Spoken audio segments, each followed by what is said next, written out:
Another book written a couple years ago, I want to say it's Jonathan Bernier, I might not have that name right, Redating the Text of the New Testament. Both of those books, which are the only two works in recent times on the dating of the New Testament, both those books date most, if not all, the documents of the New Testament prior to 70 AD. And we do the same, and I don't have enough faith to be an atheist. And they have reasons for that. Okay, so there's no gap. There's no big gap. It's certainly not the 2nd century. I really appreciate it. All right, thanks, Daniel.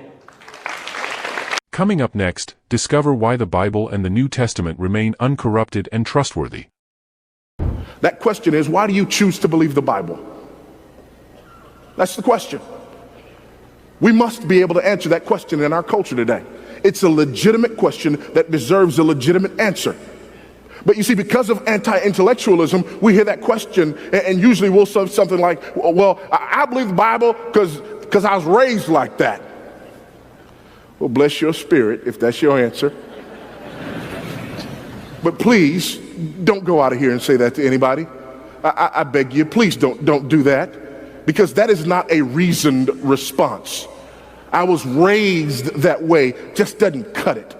Or sometimes, because we live in this culture of experientialism, sometimes because of this postmodern culture where what's true for you is not necessarily true for me, and the experience is king, there is another answer with which we have become accustomed that we think is a great answer to the question, and it goes something like this. Why do you choose to believe the Bible? Well, I choose to believe the Bible because I tried it and it worked for me.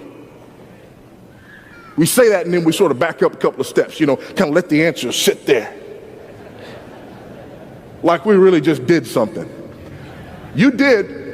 What you did was open a logical hole big enough to drive a Mack truck through. That's what you did.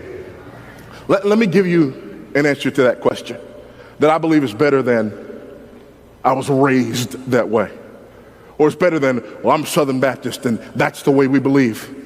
Or it's better than I tried it and it works for me. I want to tell you why I choose to believe the Bible. Because I don't believe the Bible because I was raised that way, because I wasn't. I don't choose to believe the Bible because I tried it and it worked for me. My mother's Buddhism worked for her. That's why she was a Buddhist. I need something more than just because it works. Here's the answer.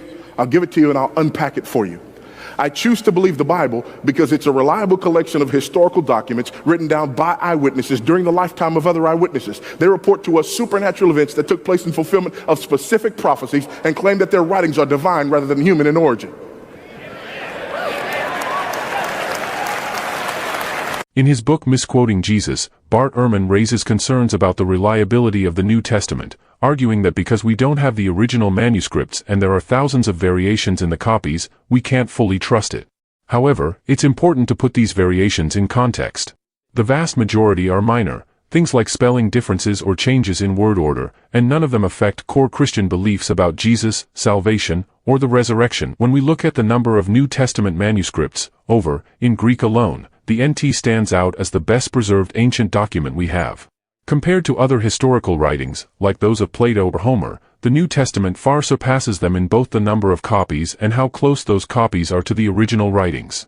This gives scholars confidence that we can reconstruct the New Testament with over % accuracy. As Timothy says, all Scripture is God-breathed and useful for teaching, rebuking, correcting, and training in righteousness.